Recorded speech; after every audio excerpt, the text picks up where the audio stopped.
Friends, welcome my YouTube channel. और मैं आप सबका भाई संदीप सूर्या, और आप देखना शुरू कर दिए मस्ती न्यूज भोजपुरी। तो भाई लोग, वीडियो स्टार्ट करने से पहले आप सबसे एक रिक्वेस्ट है कि यदि आप हमारे चैनल पर नए हैं तो हमारे चैनल को सब्सक्राइब कीजिए। तो आइए वीडियो स्टार्ट करते हैं। तो भाई लोग, कल मैंने एक ज्योति सिंह का इंटरव्यू देखा और उस इंटरव्यू देखने के बाद हमसे रहा नहीं गया।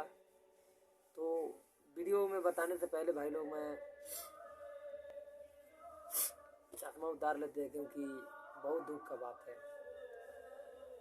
भोजपुरी के पावर स्टार पवन सिंह के वाइफ ज्योति सिंह के बारे में आप सबको बताने आया हूँ कि जो ज्योति सिंह पर आज बीत रहा है वो हम नहीं देखने जा रहे हैं, ना आप देखने जा रहे हैं। वो कैसे सह रही है, कैसे आज रह रही है। बहुत कम उम्र में उनका शादी कर दिया गया और वो जूझने लगी। तो इसी के मुद्दा को लेकर मैं आप सबसे बताने आया हूँ कि भाई लोग, जब ज्योति सिंह का शादी पवन सिंह से हुआ था तब बस उनका उम्र मात्र 21 साल का था। और आप जान सकते हैं कि 21 साल का लड़की कितना नादान होती है।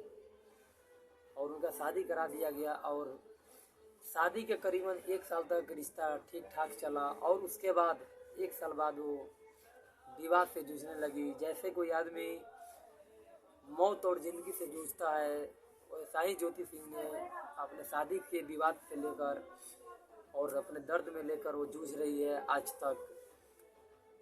आज रात मैंने उनका एक इंटरव्यू देखा, सुना। तो इंटरव्यू के दौरान उन्होंने काफ़ी सारा बात कहा और इंटरव्यू देते देते वो रोने लगी।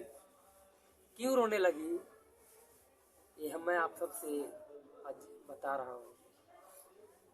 रोने का कारण है भाई लोग कि कुंवार लड़की और शादीशुदा महिला में बहुत फर्क होता है। क्योंकि जब लड़की कुंवार रहती है तो अपने माँ बाप के घर रहती है, तो उससे कोई फिक्र, कोई टेंशन, किसी चीज़ से लगाव नहीं रहता है उससे। लेकिन जब शादी हो जाता है तो एक जिम्मेवार व्यक्ति हो जाता है।